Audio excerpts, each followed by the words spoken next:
మీరు చాలా మంచోళ్ళని నమ్మి గుడ్డిగా ప్రేమించిన వాళ్ళే మిమ్మల్ని ఎందుకు వెన్నుపోటు పొడుస్తున్నారు? రాబర్ట్ గ్రీన్ ఏం చెప్తాడంటే మిస్టేక్ మీదే. ఎందుకంటే నువ్వు వాడు వేసుకున్న మాస్క్ ని నమ్మావు, వాడి లోపల ఉన్న మనుష్య స్వభావాన్ని కాదు. మన ముందు తిరిగే ప్రతి ఒక్కరూ స్టేజ్ మీద ఉన్న యాక్టర్స్ లాంటి వాళ్ళు.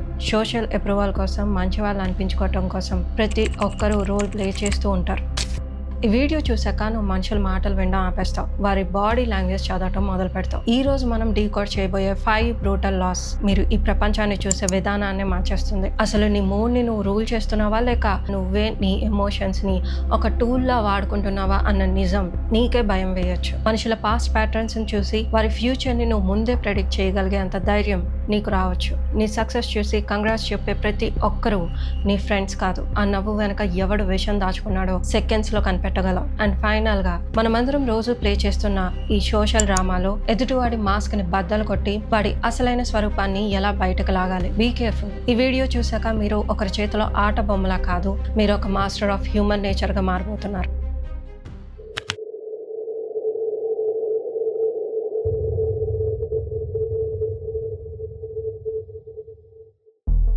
మనుషులు తమను తాము ప్రెజెంట్ చేసుకునే విధానాన్ని the art of impression management అంటారు. మన ముందు తిరిగే ప్రతి ఒక్కరూ మాస్క్ వేసుకొని ఒక్కొక్క రోల్ ప్లే చేస్తూ ఉంటారు. అందుకే నీకు గ్రీక్ చెప్పే మొట్టమొదటి విషయం అబ్జర్వ్. ఎక్కువగా వాగటం ఆపేసి ఫస్ట్ కామ్ గా అందరినీ అబ్జర్వ్ చేయటం నేర్చుకో. ఇది చాలా సింపుల్ టాస్క్. ఎవరో ఒకరు మాట్లాడుతున్నప్పుడు వాళ్ళు చెప్పే వర్డ్స్ కన్నా వాళ్ళ కళ్ళని, వాళ్ళ వాయిస్ టోన్ ని ఎక్కువగా అబ్జర్వ్ చేయి. వర్డ్స్ అబద్ధం చెప్పొచ్చు, కానీ బాడీ లాంగ్వేజ్ ఎప్పుడు నిజమే చెప్తుంది. ఇప్పుడు నీ అబ్జర్వేషన్ ని డీప్ గా డీకోడ్ చేయి. మనుషులు వాళ్ళకు కూడా తెలియకుండా మైక్రో ఎక్స్ప్రెషన్స్ ని వదులుతూ ఉంటారు. అంటే కేవలం 0.5 సెకండ్స్ లో మనుషులు వాళ్ళ రియల్ ఎమోషన్ వాళ్ళ మొహం మీద కనిపిస్తుంది. వెంటనే మాస్క్ వేసుకుంటారు. అంటే ఉదాహరణకి నువ్వు ఒక సక్సెస్ ని షేర్ చేసావు, వాడిని కంగ్రాచులేషన్ చెప్పాడు, కానీ ఇక్కడ నువ్వు అబ్జర్వ్ చేయాల్సింది ఏంటి? ఆ వ్యక్తి పెదాలు మాట్లాడుతున్నాయి కానీ కళ్ళు బిగ్గరగా ఎక్స్పాండ్ అవ్వలేదా? అంటే అక్కడ ఆ వ్యక్తికి నీ సక్సెస్ లో ఎటువంటి ఎగ్జైట్మెంట్ లేదా జాయ్ లేదు. నిజమైన సంతోషంలో కళ్ళ పక్కన క్రో ఫీట్ కనిపిస్తాయి. అవి లేవంటే ఐదర్ ఆ వ్యక్తి నీకు క్లోజ్ కాదు, క్లోజ్ అయితే వాడు ఫేక్ ఎమోషన్ ని చూపిస్తున్నాడు. ఈ క్రో ఫీట్ ఫేస్ రీడింగ్ గురించి నీకు క్యూరియాసిటీ ఉంటే ఈ వీడియోని చూడు. అదే వాడు నేను పొగుడుతున్నాడు కానీ వాడి లిప్స్ టైట్ గా ఉన్నాయా అంటే వాడి లోపల ఎన్వి అంటే అసూయ దాగుంది. ఎవరో నిన్ను చూసినప్పుడు వాళ్ళ కళ్ళు సడన్ గా నారో అయితే అది శత్రుత్వానికి సిగ్నల్. సరే, ఎదుటివారి గురించి కాదు, నిన్ను నువ్వు అబ్జర్వ్ చేయి. మనుషులు టెన్షన్లో ఉన్నప్పుడు వాళ్ళ నెక్ని టచ్ చేయటం, బట్టలు సర్దుకోవడం చేస్తారు. ఇవి నీలో దాచుకోవాలనుకున్న యాంగ్జైటీని బయట పెట్టేస్తాయి. రాబర్ట్ గ్రీన్ ఏం చెప్తాడంటే నీకు కోపం వచ్చినా, భయం వచ్చినా నీ మొహాన్ని ఒక బ్లాంక్ స్క్రీన్ లో ఉంచడం అలవాటు చేసుకో. నువ్వు ఎదుటివాడికి ఎంత మిస్టరీగా కనిపిస్తే వాడు నేను జడ్జ్ చేయటం అంత కష్టమవుతుంది. రియల్ పవర్ అనేది ఎదుటివాడి మాస్క్ ని చూడటమే కాదు, నీ మాస్క్ ని వాడు చూడకుండా జాగ్రత్త పడడం కూడా. మనుషుల ప్యాటర్న్స్ ని డీకోడ్ చేయి. వాడు పాస్ట్ లో ఎలా బిహేవ్ చేశాడో ఫ్యూచర్ లో కూడా అదే రోల్ ప్లే చేస్తాడు. నేను మారిపోయాను అనే మాట ఒక యాక్టింగ్ మాత్రమే. ప్యాటర్న్స్ నెవర్ లై. ప్రతి చిరునవ్వు వెనక ఒక స్వార్థం ఉంటుంది, ప్రతి తల వంచడం వెనక ఒక ప్లానింగ్ ఉంటుంది. కానీ గుర్తుంచుకో, ఎదుటివాడి మాస్క్ ని చదవటం ఒక ఎత్తు అయితే నీ లోపల రేగే ఎమోషనల్ స్టార్మ్ ని కంట్రోల్ చేయటం ఇంకో ఎత్తు. Because a man who cannot master his own emotions can never master the nature of others. మనుషుల్ని డీకోడ్ చేయటంలో మనం చేసే సెకండ్ బిగ్గెస్ట్ మిస్టేక్ వాళ్ళు మారిపోయారు అని నమ్మటం. కానీ గుర్తుంచుకో, చరిత్ర రిపీట్ అవుతుంది, మనుషులు కూడా వాళ్ళ ప్యాటర్న్స్ ని రిపీట్ చేస్తూనే ఉంటారు.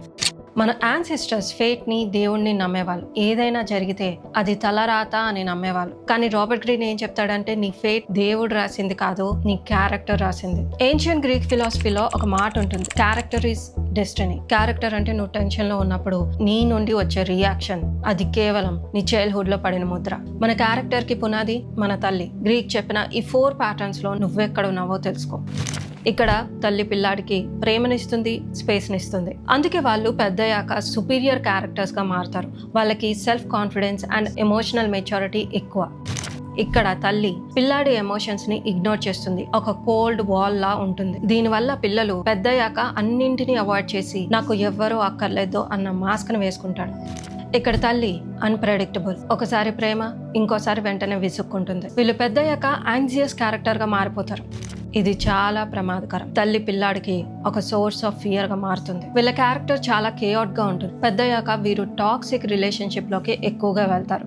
ఈ ప్యాటర్న్స్ వల్ల ఒక విషయం జరుగుతుంది. మనుషులు లైఫ్ లాంగ్ రీప్లేస్మెంట్ కోసం వెతుకుతూ ఉంటారు. నువ్వు నీ పార్ట్నర్ ని చూస్ చేసుకుంటున్నావు అనుకుంటున్నావు, కానీ నీ చైల్డ్హుడ్ ప్యాటర్న్ ని నువ్వు రిపీట్ చేస్తున్నావు. వీటిని బేస్ చేసుకునే కొందరు లెస్ ఇంటెలిజెంట్, కొందరు సుపీరియర్, సేవియర్ టైప్, అలాగే కొందరు మామ్ ఆర్ డాడ్ కి రీప్లేస్మెంట్ పార్ట్నర్స్ ని చూస్ చేసుకుంటారు.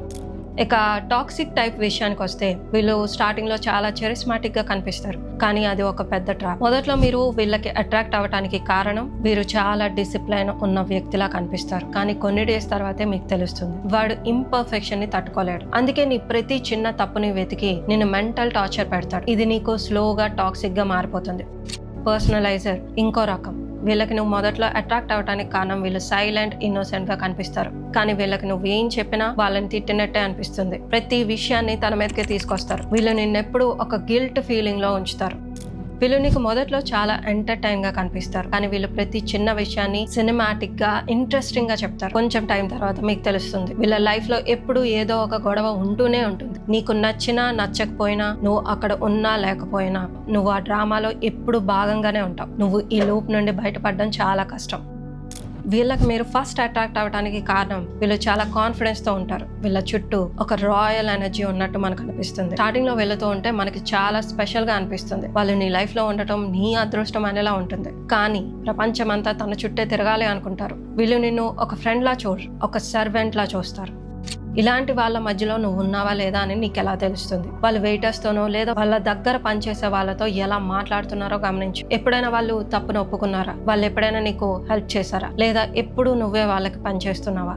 ఈ సిగ్నల్స్ కనిపిస్తే వెంటనే నువ్వు ఆ జోన్ నుండి బయటకు రా.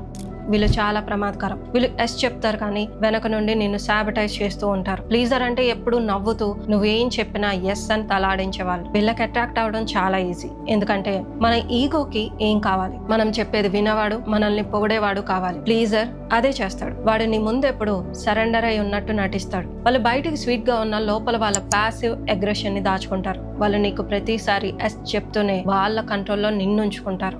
ఈ టాక్సిక్ టైప్ అందరినీ చూసారు కదా, మరి వీరందరి ట్రాప్ లో పడకుండా నువ్వెలా ఉండాలి? నువ్వు ఒక సుపీరియర్ క్యారెక్టర్ గా మారాలి. అంటే నీ చైల్డ్హుడ్ ఇంజురీస్ ని, నీ ప్యాటర్న్స్ ని గుర్తుంచుకొని వాటిని నువ్వు బ్రేక్ చేయాలి. సుపీరియర్ క్యారెక్టర్ ఉన్నవాడు ఫ్రస్ట్రేషన్ లో కూడా తన కంపోజర్ ని కోల్పోడు, రెసిలెన్స్ ని బిల్డ్ చేస్తాడు. నీ లైఫ్ కి ఒక హై పర్పస్ ఉంటే ఈ చిన్న చిన్న డ్రామాలు, ప్యాంపర్డ్ ప్రిన్స్, డ్రామా మ్యాగ్నెట్స్ నీకు చాలా చిన్నగా కనిపిస్తాయి. నీ గోల్ పెద్దదైతే నీ క్యారెక్టర్ ఆటోమేటిక్ గా సుపీరియర్ అవుతుంది. మీరు ఇప్పటి వరకు చూసిన ఈ క్యారెక్టర్ టైప్స్ అన్ని చాలా వీక్ క్యారెక్టర్స్. వీరంతా వారి ఎమోషన్స్ కి బానిసలు. కానీ మీరు ఒక సుపీరియర్ క్యారెక్టర్ గా మారాలంటే మీ ఇన్నర్ స్ట్రెంగ్త్ ని స్ట్రాంగ్ గా చేయాలి. మనం ఇప్పటి వరకు మనుషుల మాస్క్ గురించి, వాళ్ళ చైల్డ్హుడ్ ఇంజురీస్ వల్ల క్రియేట్ అయ్యే ప్యాటర్న్స్ గురించి మాట్లాడుకున్నాం. కానీ ఇప్పుడు మనం మాట్లాడుకోబోయే చాప్టర్ చాలా డార్క్ గా ఉంటుంది. ఇది మన చుట్టూ ఉండే మనుషుల గుండెల్లో దాగి ఉన్న విషయం గురించి, అంటే ఎన్వి, అసూయ గురించి. మన క్యారెక్టర్ మన డెస్టినీని డిసైడ్ చేస్తే మన చుట్టూ ఉండే వాళ్ళ అసూయ మన సక్సెస్ ని డిస్ట్రాయ్ చేస్తుంది. ప్రతి ఒక్కరూ బయటకు నేను చాలా మంచోడిని అని చెప్తారు, కానీ నిజానికి మనమందరం ఈ అసూయ అనే ఈ సైలెంట్ పాయిజన్ తోనే పుట్టాం. రాబర్ట్ గ్రీన్ ఏం చెప్తాడంటే, మనం ఎప్పుడు మన సక్సెస్ ని పక్కవాడితో కంపేర్ చేస్తూ ఉంటాం. వాడు మనకన్నా ఒక్క మెట్టు పైన ఉన్నాడంటే చాలు మన ఈగోకి మంట మొదలవుతుంది. సరే, ఎదుటివాడు నీ మీద అసూయ పడుతున్నాడని నీకెలా తెలుస్తుంది? వాడిని ముందు నవ్వుతూ ఫేక్ గా నటిస్తూ ఉంటే దాన్ని నువ్వెలా కనిపెట్టాలి? ఇక్కడే నువ్వు వాడి ఫేస్ లో నువ్వు ముందు చెప్పిన మైక్రో ఎక్స్ప్రెషన్ ని చదవాలి. గుర్తుంచుకో, ఈ మైక్రో సెకండ్ ఎక్స్ప్రెషన్ ఇది కొన్ని సెకండ్స్ మాత్రమే ఉంటుంది. ఆ కొన్ని సెకండ్స్ లోనే నువ్వు దాన్ని నోటీస్ చేయగలగాలి. ఇది ప్రాక్టీస్ తోనే వస్తుంది. నువ్వు ఏదైనా నీ గురించి గొప్ప విషయం చెప్పినప్పుడు వాడి మొహంలో ఒక అర సెకండ్ పెయిన్ కనిపిస్తుంది. With in fraction of seconds వెంటనే ఆ పెయిన్ ని దాచేస్తాడు, ఒక నకిలీ నవ్వు నవ్వుతాడు.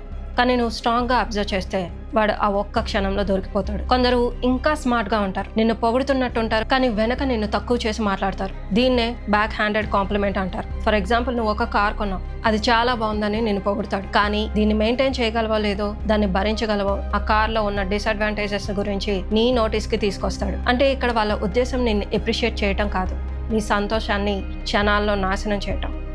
ఇంకొందరు నిన్ను మించిన వాళ్ళు లేరంటూ నిన్ను ఎక్కువగా పొగుడుతారు. Be careful. ఆ ఎక్సెసివ్ ప్రైజింగ్ వెనుక వాళ్ళ అసూయని దాచడానికి చాలా గట్టిగా ప్రయత్నిస్తున్నారని అర్థం.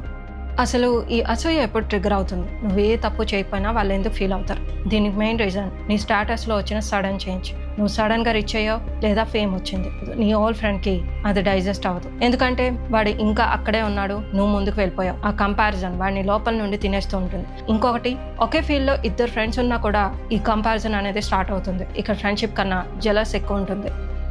ఫైనల్గా అండ్ చివరిగా ఈ బుక్ పై నీ పర్స్పెక్టివ్ ఏంటో తప్పకుండా షేర్ చేయి. మనుషుల డార్క్ నేచర్ని డీకోడ్ చేయడంలో నువ్వు మాస్టర్ అవ్వాలంటే వాళ్ళు చెప్పే అబద్ధాలు కూడా నీకు దొరకాలి. అది ఎలా తెలుసుకోవాలంటే ఇక్కడ కనిపిస్తున్న వీడియో సమ్మరీని క్లిక్ చేసి చూడు.